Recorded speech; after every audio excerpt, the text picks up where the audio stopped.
I, a 33-year-old female. First, let me paint you a picture of where I'm coming from. I'm a senior software engineer at a mid-sized tech company in Cleveland. Not one of those Silicon Valley giants, but decent enough that I can afford a nice condo and don't have to stress about buying name-brand cereals. I've always been the nerdy one in the family. You know, the kid who built her first computer at 13 and thought debugging code was more fun than going to high school parties. Not that I was totally antisocial or anything. I just had different priorities than most kids my age. Growing up, we were your typical middle-class Midwestern family. Dad worked his tail off in construction for over 30 years, coming home every day with a new story about some crazy thing that happened on the job site, his hands permanently calloused from decades of hard work. Mom taught third grade at the local elementary school, the kind of teacher who'd spend her own money on classroom supplies and knew every student's birthday by heart. We lived in this modest 3-bedroom house in the suburbs. Nothing fancy, but it was home. Then there's my brother, Jake, a 29-year-old male, the golden child extraordinaire. I swear this kid could have set the house on fire, and my parents would have found a way to blame it on the matches being too flammable. From day one, it was like we were living in parallel universes. While I was expected to maintain straight A's, help with household chores, and basically act like a third parent, Jake got away with literally everything. Let me give you some examples because I know this probably sounds like I'm exaggerating. I wish I was. When I was 16, I got my first job at the local library shelving books. I had to save up for 6 months to buy my first laptop for coding projects. Meanwhile, Jake would casually mention wanting the latest Xbox, and bam, next thing you know, it's under the Christmas tree. When I needed new glasses, I had to wait 3 months until Dad's vision insurance kicked in. But when Jake decided he wanted contact lenses because glasses weren't cool, Mom dipped into their savings, no questions asked. The really frustrating part? Jake isn't a bad person, not really. He can actually be pretty charming when he wants to be. That classic life of the party type who always knows the right joke to tell. But he's never had to face consequences for anything in his life. And that's turned him into this entitled man-child who thinks the world owes him everything on a silver platter. College was when the differences in how we were treated became impossible to ignore. I got accepted into State University's computer science program, not MIT or Stanford, but a solid program with good job placement rates. I was over the moon, right until my parents sat me down for the talk. Apparently, they couldn't help with tuition because they were saving for Jake's future. I took out loans, worked 2 part-time jobs, one at the campus IT help desk and another doing freelance web design, and basically lived on instant noodles and coffee for 4 years. Meanwhile, Jake bounced around 3 different community colleges, never staying more than a semester at each one because he hadn't found his passion yet. Each time, my parents paid his tuition in full, bought his books, and even gave him spending money for the full college experience. He finally dropped out completely after his 4th attempt, declaring that college isn't for everyone and that he was going to make it big in sales. I know what you're probably thinking. Why didn't I say anything? Trust me, I tried. Every time I brought up the obvious favoritism, I got shut down with phrases like, "You're just more independent," or "Jake needs extra support," or my personal favorite, "You're the older sister, you should understand." Eventually, I just stopped bringing it up. It was easier to focus on my own goals than bang my head against that particular wall. So, there I was, fresh out of college, finally landing my first real programming job at a startup. 60-hour weeks, but hey, at least I had health insurance. Jake? Well, Jake was living his best life, bouncing between random sales jobs and still living in our parents' basement. But then everything changed when he met Sarah. Picture this, it's 2016, and I'm home for Dad's birthday dinner. Jake shows up 2 hours late, bursting through the door like he just discovered the cure for cancer. "Everyone, I met someone." Now, Jake had met someone approximately 47 times before, so I barely looked up from my mashed potatoes. But this time was different because in walks this woman wearing what I can only describe as Instagram model goes to Walmart. Sarah, then a 23-year-old female, was, how do I put this diplomatically? Remember that girl in high school who peaked at 16 and never quite got over it? That's Sarah. She had this thing where she'd talk about her personal brand and her upcoming influencer career while having maybe 500 followers on Instagram. But the way she carried herself, you'd think she was one step away from getting verified on every social platform known to mankind. The first words out of her mouth, and I swear on my collection of Star Wars Funko Pops this is true, were, "OMG, your house is so cozy. It's like totally giving me vintage vibes." My mom's pride and joy, her carefully decorated living room that she'd spent years perfecting, just got called vintage like it was some kind of thrift store find. Mom's face did this thing where she was trying to smile but looked like she'd just bitten into a lemon soaked in vinegar. But here's the real kicker. Within 3 months, yes, you read that right, Jake announces they're engaged. No ring, because apparently they were saving up for something special. Translation: they were waiting for my parents to fund the whole thing. My mom, bless her heart, immediately started talking about dipping into their retirement fund for the perfect wedding. I tried to voice some concerns, crazy things like maybe they should date for more than 90 days, and shouldn't they both have stable jobs first? But I got shut down faster than Internet Explorer. Sarah, meanwhile, had already created a wedding Pinterest board with over 3,000 pins. Not exaggerating. She had specific requirements for everything, from the exact shade of rose gold for the table settings to the precise height of the centerpiece flowers. Remember, this is a woman who worked part-time at Sephora and lived with 3 roommates, but she was planning a wedding that would make the Kardashians say, maybe tone it down a bit. The worst part? Sarah started this passive-aggressive campaign against me almost immediately. She'd make these little comments at family dinners like, "It's so brave of you to focus on your career instead of finding love." Or "Don't worry, some men actually like independent women," said in that sugary sweet tone that makes you want to commit crimes. One time she actually patted my hand and said, "At least you'll always have your computers." The audacity of this woman could power a small city. My parents naturally thought she was delightful and just what Jake needed. They ate up her act like it was the last piece of chocolate cake on earth. When she'd make those backhanded comments about my single status or my career, they'd just laugh it off with, "Oh, that's just Sarah being Sarah," like being consistently rude was some sort of quirky personality trait. The engagement party was a preview of the nightmare to come. Sarah insisted on having it at this super expensive restaurant downtown, complete with a champagne fountain because apparently regular champagne glasses weren't fancy enough. Jake, who was between jobs again, couldn't contribute a dime. Want to guess who ended up footing the bill?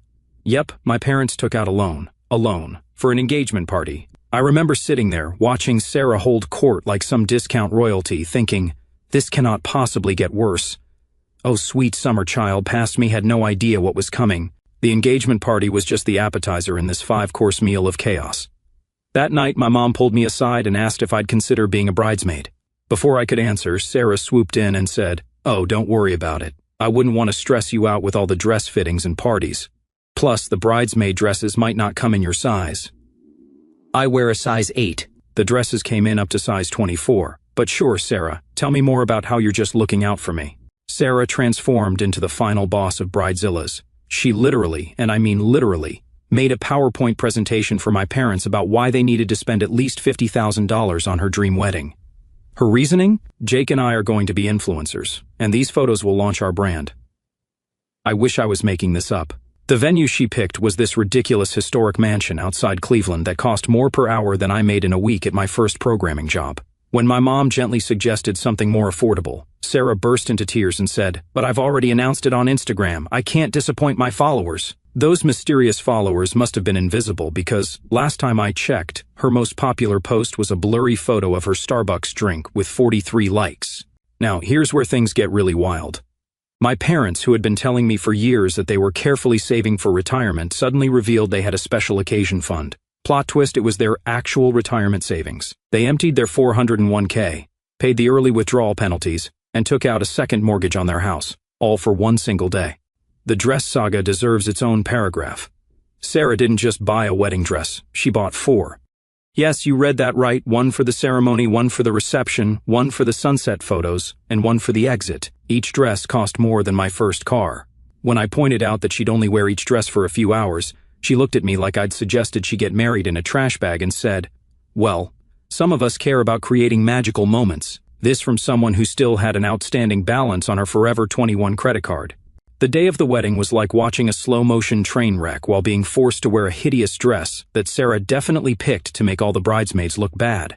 Oh yeah, she eventually made me a bridesmaid after my mom threw a fit, but I was stationed at the very end of the line, behind Sarah's second cousin's roommate's sister, who she'd met exactly once. Everything that could go wrong did go wrong, but in the most expensive way possible. The luxury caterer served raw chicken, the DJ played the wrong first dance song, and the professional photographer, who turned out to be one of Sarah's Instagram mutuals trying to build her portfolio, somehow managed to blur almost every single photo. But Sarah's reaction to these disasters was what really took the cake. Instead of dealing with the problem, she had a full-on meltdown during the reception. I'm talking mascara running, fake tan streaking, full-on "this is the worst day of my life" screaming match with the wedding planner. Jake just stood there, looking lost, probably wondering if he could sneak out for a smoke and never come back. My parents spent the whole time running around trying to fix everything while I sat at my table, stress-eating wedding cake and wondering if anyone would notice if I ordered a pizza. The real gut punch came at the end of the night when I overheard my dad talking to the venue manager about putting the final balance on his credit card because the check they'd written bounced. My mom was in the bathroom crying because they'd just gotten a text that their mortgage payment had been declined. Meanwhile, Sarah was complaining that the lighting wasn't optimal for her Instagram stories. But here's the kicker, and this still makes my blood boil when I think about it. During the father-daughter dance, Sarah looked right at me and said, loud enough for nearby guests to hear, "It must be so hard for you to watch this, knowing you might never have a wedding of your own. But don't worry, you can live vicariously through my perfect day." I had to physically restrain myself from pushing her into the chocolate fountain. The next day, while everyone was dealing with their hangovers and regrets, Sarah announced she was taking a break from social media because the wedding photos weren't aesthetic enough for her feed. My parents were left with $78,000 in debt. Yes, you read that number right. And Jake and Sarah had the audacity to complain that they didn't get enough gift cards to complete their home furnishing wish list. I tried to talk to my parents about their financial situation after the wedding, but they kept insisting everything was fine. "We'll figure it out," my mom said while cutting coupons for the first time in her life. At least Jake is happy, but was he? Every time I saw him after the wedding, he looked like a man who just realized he'd signed up for a lifetime subscription to chaos with no refund policy. Little did I know, this wedding was just the warm-up act. The real show was about to begin, and let me tell you, it makes this $78,000 disaster look like a budget backyard barbecue. After the wedding disaster, I threw myself into my career like it was the last season of my favorite Netflix show. The startup I was working for got acquired by a bigger tech company, and suddenly my stock options were worth actual money instead of just hopes and dreams. I'm not talking buy a yacht money, but definitely maybe I can finally pay off these student loans money. The acquisition meant I got promoted to lead developer, which came with a pretty sweet salary bump. I finally moved out of my shoebox apartment, you know, the one where the bathroom door couldn't fully open because it hit the toilet, and bought a condo in a decent part of town. Nothing fancy, but it has in-unit laundry and a balcony big enough for some plants, which basically makes it a mansion by millennial standards. Meanwhile, Jake and Sarah's influencer empire was going about as well as you'd expect. Sarah had upgraded from posting blurry Starbucks photos to posting blurry photos of their dinners at Olive Garden, but her follower count was still hovering around 800, half of which were definitely bots. Jake kept jumping between sales jobs, always with the same pattern: start strong, make big promises about becoming top seller, then either quit or get fired within 3 months because the company didn't align with his values. Translation: they expected him to actually work. Here's where things get complicated. Remember how my parents drained their savings and took out loans for the wedding? Well, the bills started coming due. My dad's construction work was getting harder on his body. 30+ years of heavy lifting will do that to you. He started having serious back problems, and their health insurance didn't cover most of the treatments he needed. Mom was still teaching, but her salary barely covered their regular expenses, let alone the mountain of debt they'd accumulated. One night, my mom called me in tears. Dad's back had gotten so bad he couldn't work anymore, and they were 3 months behind on their second mortgage. Without thinking twice, I set up automatic payments to help them cover their bills. I even created a separate retirement account for them, putting away about $2,000 each month. It wasn't easy. I had to cut back on my own expenses and say goodbye to my dreams of getting a Tesla. Stuck with my reliable but decidedly unsexy Hyundai. But they're my parents. What else could I do? Sarah's reaction to all this? She started making these snarky TikToks about toxic productivity and how some people think money is more important than family time. This from the woman who once tried to start a GoFundMe to buy herself a Gucci bag because it would help her brand. The audacity of this woman could power a small country. Things got even more bizarre when Jake and Sarah announced they were expecting their first kid. Instead of, preparing financially for parenthood, they decided this was the perfect time to start a family lifestyle blog. They actually asked me to build them a website for free because exposure is better than payment, and I'm just sitting at a computer all day anyway. When I suggested they use Squarespace instead, Sarah cried to my parents about how I never support their dreams. By the time their second kid came along, yes, they decided one wasn't enough. They were living in this sketchy apartment complex where the elevator had been temporarily out of order since Obama's first term. Sarah kept posting these weirdly filtered photos, trying to make it look like some kind of bohemian paradise, with captions like "living that authentic life," and "you don't need luxury to be rich in love." But behind the scenes, they were constantly asking my parents for money. The real kicker? Every time I achieved something, a promotion, condo purchase, maxing out my 401k, they'd find a way to make it about them. When I got an award at work for leading a major project, Sarah posted this long Instagram rant about how career women are missing out on life's true purpose. When I bought my condo, Jake told our parents it wasn't fair that I had so much extra money while his kids had to share a room. I tried to help them too, in practical ways. I offered to teach Jake basic coding so he could maybe get into tech sales, better job security, you know. I sent Sarah resources about actual social media marketing careers. I even offered to pay for financial planning sessions. But nothing stuck. They were too busy building their brand to actually build their future. Then came the ask. It started with a phone call at 3 in the morning. You know those calls that make your stomach drop before you even answer? Yeah, it was one of those. I fumbled for my phone, thinking it must be an emergency, only to hear Sarah's overly excited voice. OMG, you'll never believe it. We're pregnant again with number 3. Isn't that amazeballs? I mumbled some congratulations while mentally calculating how many more times they'd ask my parents for emergency money with another kid in the mix. But Sarah wasn't done. She launched into this whole speech about how they'd been manifesting their dream home, her actual words, and had found this perfect house in Maple Heights, the fancy part of town where houses start at $500,000. So, here's the thing, she chirped, like she was about to ask to borrow a sweater instead of hundreds of thousands of dollars. We need you to buy it for us. Mom and Dad think it's a great idea. I literally had to put the phone on mute for a second to laugh hysterically into my pillow. When I got my composure back, I tried to let her down gently. Sarah, I can't afford to buy you guys a house. I'm already helping Mom and Dad with their bills. Her response? But you make so much money just playing with computers all day, and we need this house. Our apartment isn't safe for the kids anymore. Did you know our neighbor has a motorcycle? A motorcycle? What kind of environment is that for children? The next day, my parents invited me over for dinner. I should have known something was up when Mom made my favorite lasagna. She only breaks out the fancy recipe when she's about to drop a bomb. Sure enough, halfway through dinner, they started their tag team guilt trip about the house. Honey, Mom started, pushing the garlic bread toward me like carbs could soften the blow. We know you're good with money, and Jake and Sarah really need this. The kids deserve a better neighborhood. Dad jumped in. You know, when I was your age, family helped family. Your uncle helped me buy our first house. Fact check. Uncle Bob loaned them $5,000 in 1985. Not exactly the same as buying a $500,000 house in 2022. I tried explaining that I couldn't afford it, that I had my own future to think about, my own potential family someday, but they weren't listening. They'd already decided I was being selfish. The dinner ended with me leaving early, my mom crying, and my dad giving me that disappointed look he usually reserved for when Jake lost another job. But here's where it gets really wild. A month later, I was doing my monthly budget check. Yes, I'm that person. I have spreadsheets for my spreadsheets. I logged into the retirement account I'd set up for my parents, the one I'd been faithfully putting $2,000 into every month for years. Balance, $0.00. I literally spit out my coffee. I called my bank thinking there must be some mistake. Nope, the money was gone. All $175,000 of it. Years of careful saving vanished. I called my mom in a panic, thinking they'd been scammed. She gave me this whole song and dance about lending it to my aunt for medical bills, but something felt off.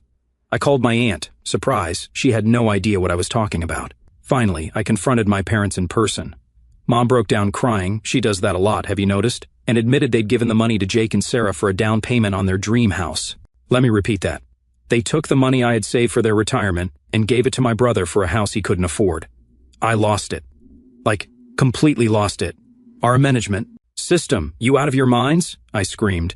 That was your retirement money. What are you going to live on? Social Security? Dad's back is getting worse, your medical bills are increasing, and you just gave away your safety net. Their response? Dad actually had the audacity to say, well, we had to do this because you refused to help. You can abandon your brother, but we can't turn away from our son.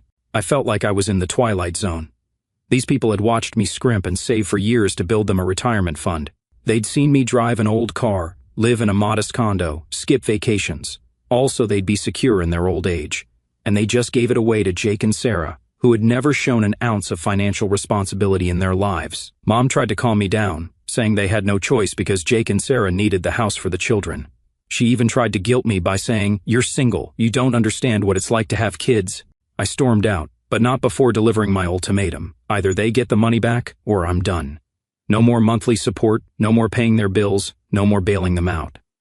They chose Jake over me one too many times. You know that feeling when you're watching a horror movie and you're screaming at the characters not to go into the dark basement, but they do it anyway? That's basically how I felt watching the next few months unfold. After I cut off financial support to my parents, Sarah posted this long Instagram rant about how some people think money is more important than family and how they would step up and take care of the family since others had abandoned their responsibilities. The post got 34 likes, including 1 from her mom and 3 from her alternate accounts.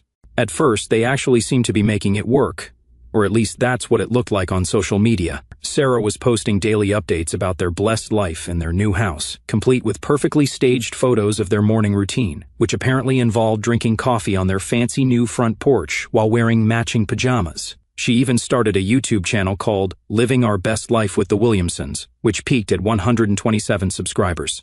But you can only filter reality so much before it starts showing through the cracks. The first sign of trouble came when Jake lost his latest sales job. Something about restructuring, but knowing Jake, it was probably because he spent more time helping Sarah film TikToks than actually selling anything. Sarah tried to spin this as a blessing in disguise because now Jake could be her full-time content manager. I'm not making this up. She literally expected them to live off her non-existent influencer income while raising 3 kids and paying a mortgage. My parents, meanwhile, were trying to put on a brave face, but I could see them struggling.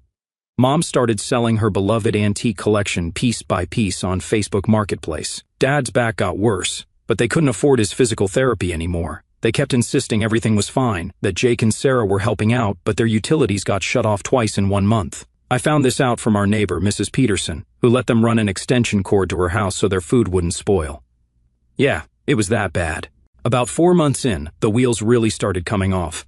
Sarah's Instagram stories switched from morning routine posts to long tearful rants about haters and negative energy after people started calling out her obviously fake lifestyle. Their perfect new house started looking less perfect. The lawn wasn't being mowed, Amazon packages stopped showing up daily, and their fancy SUV disappeared from the driveway. I later found out it got repossessed. Then came the credit card debt revelation. Turns out they'd been maxing out cards left and right, trying to maintain their influencer lifestyle. We're talking multiple cards, all maxed out. Sarah had apparently convinced Jake that they needed to invest in their brand by buying things like a $2,000 camera, ring lights, a podcast, microphone setup. They recorded exactly 2 episodes of a podcast called Manifesting Your Best Life Before Giving Up, and countless props for their social media posts. The breaking point came when my parents finally grew a spine and demanded Jake and Sarah start paying them the monthly allowance they'd promised. Sarah actually laughed in their face and said, "We're investing in our future right now. Once we hit 10,000 followers, we'll be making enough to support everyone." This from a woman who couldn't even get 50 likes on a post unless she bought them. I got a call from Mom at 2 in the morning one night. She was crying, shocking, I know, because their electricity had been shut off again, and this time Mrs. Peterson was out of town, so they couldn't even run an extension cord. Dad's Medicat Ion needed to be refrigerated. I'll admit, I almost broke and helped them. But then Mom said something that turned my heart to stone. If you had just bought Jake and Sarah the house in the first place, none of this would have happened. That's when I realized nothing had changed. They were still blaming me for their problems, still enabling Jake and Sarah's delusions, still refusing to accept reality. So I stayed strong and suggested they ask their precious son for help. Instead, want to know what Jake and Sarah's response was when my parents went to them, desperate for help? Sarah literally filmed their interaction for her Instagram stories, painting herself as the victim of toxic family members who only want handouts. She ended the video with a promo code for some sketchy weight loss tea. The video got 89 views. But it all hit rock bottom one Tuesday morning. Mrs. Peterson, actual saint of a neighbor, called me in a panic. She'd gone to check on my parents and noticed a moving truck at Jake and Sarah's house at 4 in the morning. Not the normal kind of moving truck either. We're talking one of those sketchy rental vans that definitely had seen better days. When my parents went over to investigate later that morning, the house was completely empty. Like, not just moved out empty. We're talking took every single light bulb and cabinet handle empty. Sarah's precious ring light setup, gone. The kids' toys, gone. Even the fancy doorbell camera they'd insisted was essential for their home security content series had been ripped off the wall. But here's the real kicker. They didn't just disappear with their own stuff. They somehow managed to get their hands on my parents' emergency credit card, the one Mom kept just in case, and maxed it out with a $5,000 cash advance the day before they left. Mom had given them the card to buy groceries when they were struggling last month. I guess, in their minds, disappearing in the middle of the night counts as an emergency. The realtor who showed up the next day dropped the next bomb. Jake and Sarah had listed the house for sale 3 weeks earlier. They'd already accepted an offer and were just waiting for closing. They'd managed to keep this secret from everyone, probably because they'd blocked the entire family on social media after their last big fight with my parents about money. Want to guess what they did with the sale money? Because it gets better, or worse, depending on how you look at it.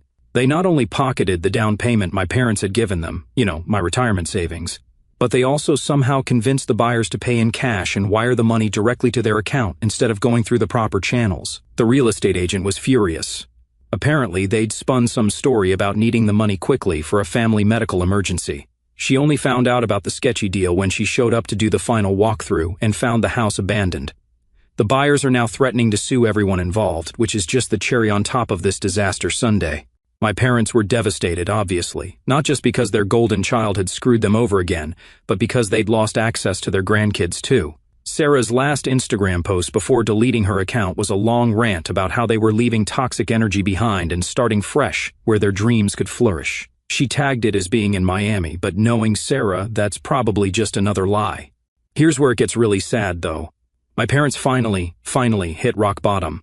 Dad's back got so bad he couldn't even get out of bed some days, and their health insurance lapsed because they couldn't afford the premiums. Mom had to pick up extra tutoring jobs after school just to keep the lights on. They were surviving on ramen noodles and whatever Mrs. Peterson accidentally made too much of for dinner. Then came the day I'd been both dreading and expecting. Mom showed up at my condo looking about 10 years older than the last time I'd seen her. She broke down completely. Not the manipulative crying I'd gotten used to, but real, raw, broken sobs. For the first time, she actually apologized. Not just a quick sorry, but a real acknowledgement of how badly they'd screwed up by enabling Jake his whole life and taking my support for granted. Dad was harder to crack, but even he finally admitted they'd been wrong. The final straw for him was finding out Jake had stolen his prized fishing gear, the last thing he had from his own father, and probably sold it for cash before they disappeared. So, here's where we are now. I've started helping my parents again, but with very clear boundaries this time. They've agreed to financial counseling, it's a condition of my help, and they're finally starting to understand how their enabling behavior contributed to this whole mess. I'm not paying all their bills like before, but I am making sure they have food and can afford their medications.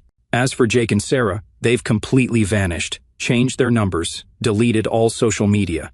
Though Sarah did try to start a new Instagram account under a different name. I found it because she still used the same old hashtags like #muchablessed and #muchandlivingmybestlife. The police said that since my parents willingly gave the money, there's not much they can do. The only update we got was a postcard, no return address, with a picture of palm trees and the message, "Kids are doing great, living our dream. Don't try to contact us, we're done with the negative energy. P.S. Sorry about the credit card, we needed it for gas money." The postmark said Orlando, but who knows if that's really where they are. Mom asked me the other day if I think Jake will ever come back. I told her the truth, probably only when he needs money again. But this time, I know we'll all be strong enough to say no.